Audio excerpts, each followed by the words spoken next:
In October 2023, I was genuinely scared that I was going to lose my job to AI. Fast forward 2 years after, the VP of marketing cancelled a $300,000 contract because of something I built. In this video, I'm going to share with you the exact steps that I took to get here and how I accidentally became an AI consultant, so you can do the same. ChatGPT came out in November 2022, but I was too scared to do anything with it until October 2023. I said, if I don't get into this AI thing, I might end up losing my job to it. So I enrolled in an AI product management course on Maven, and I did that course and it completely blew my mind. I thought to myself, there's several problems I can see in the workplace, in my side hustle I was doing back then, that could be solved with AI, and I'd never looked back. So early 2024, at my day job, the CEO was completely against AI. She wasn't going to do anything with it. So I was tinkering with it on my own using ChatGPT, trying to figure out how to make this thing work. I pitched to a venture capitalist an idea I had for another side hustle, which was a hair analysis tool using AI vision to tell you if your hair was thriving based on the products we're using or it was actually declining.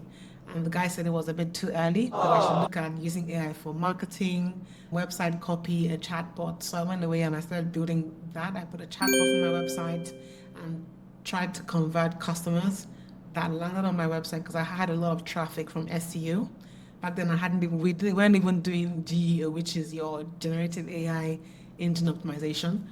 And so I focused on that. Mid 2024, the CEO changed her mind and said to the transformation director, we need AI and we need it now. So I started teaching people how to use ChatGPT at work. Part of my day-to-day responsibilities, I took on training people as a business analyst, train people how to not only use ChatGPT, but create custom GPTs for their department and their activities and their workflows.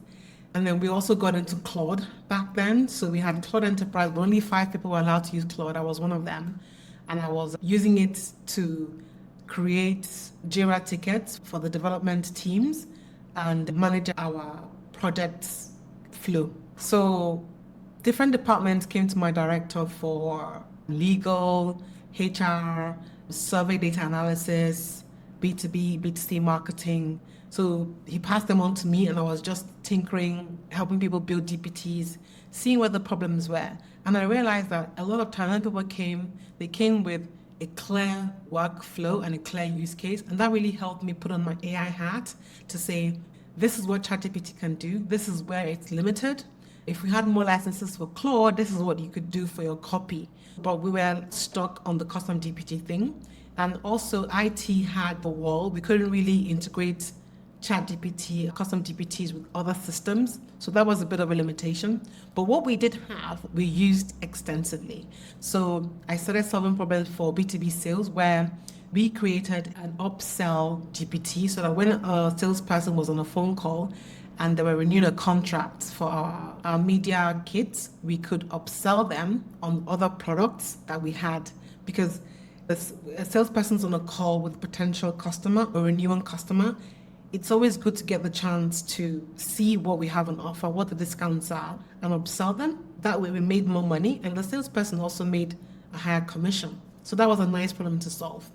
The legal use case, we were employing new legal people, and there was a ton of documentation to go through so that you could be up to speed with all the legal regulations and our policies for the company. So we built a GPT that allowed the legal person on board quite quickly. So you could just chat with the custom GPT and really get up to speed and be able to answer questions rather than, obviously the human touch is always nice when you're new, but after the human touch, there is still a ton of documentation to go through. So we built that GPT for them.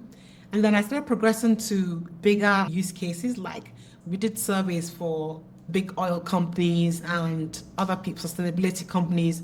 So these surveys, when they came back, there was a lot of data in spreadsheets with several tabs and several macros.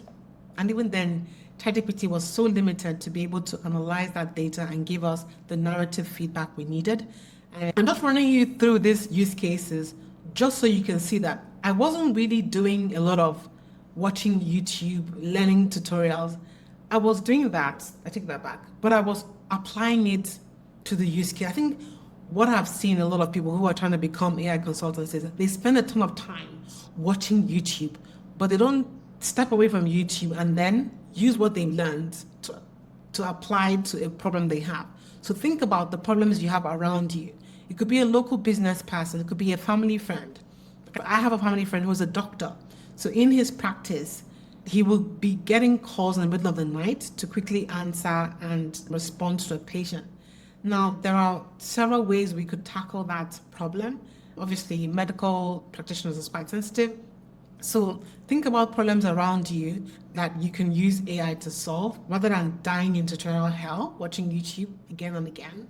So that's what I would advise. And the more you do that, the more you can share. So I did that. It was quite visible at this day job that when it came time to form a team around a massive, ambitious AI project, I became the AI implementation lead and AI consultant. So, because why?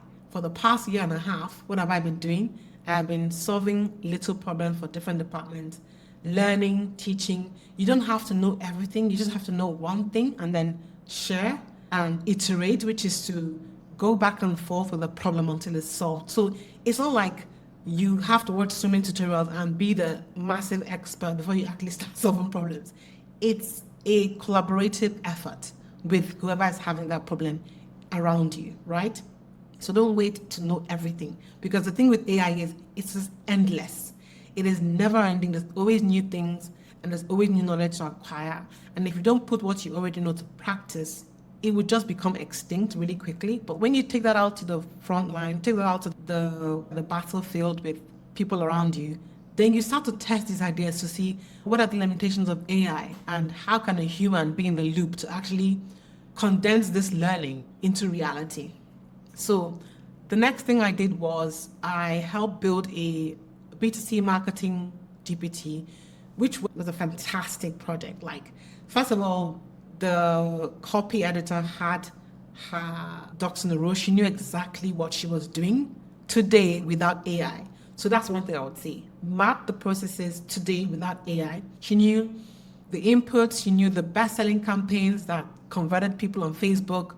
She knew the emails that converted. So I said, gather all that is for the knowledge base for the custom GPT, so that we're going to train this AI to talk like us. So that when a customer comes on the campaigns, it sounds like us, it doesn't sound like AI. I think that's where people fall as well, where they just focus on, how is AI going to do for me? No, what do you do today without AI? Then you add the AI on top of that. So your business logic first, then AI second. Always. AI is another technology. Yes, it's revolutionary. I agree. But it's only revolutionary if you focus on your problem and activity and step-by-step workflow that the AI will then come in and augment. So this B2C marketing GPT was one I mentioned earlier, where after 9 months of adoption, training people, refining the prompt, going back and forth with the knowledge base, what campaigns work, what campaigns don't work. Knowledge base is basically something that the AI will refer to when you prompt it and it's answering your question. Let me know below if you want more detail on that. I'll actually show you exactly how I built this custom GPT. And we had a marketing agency that we were paying about $300,000 for per year. And they came to renew the contract. And at the time they came, the VP of marketing made the decision that the GPT was so good, it provided, in her own words, phenomenal copy that we didn't need this agency anymore. Imagine one GPT.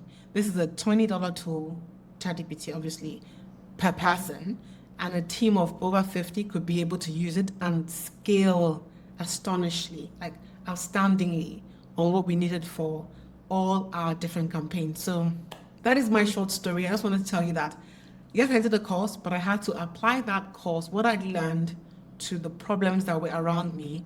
And I didn't have to be this ML machine learning engineer. I just had to sit down and be curious, be persistent with what you've learned and apply it to the problem around you. And then you have a case study that you can share, that you can iterate on and help more people. That's really the secret to being an AI consultant. It's not more courses, it's not more certificates. It's actually the doing of it. So let me know if this helps you. And yeah, see you in the next one.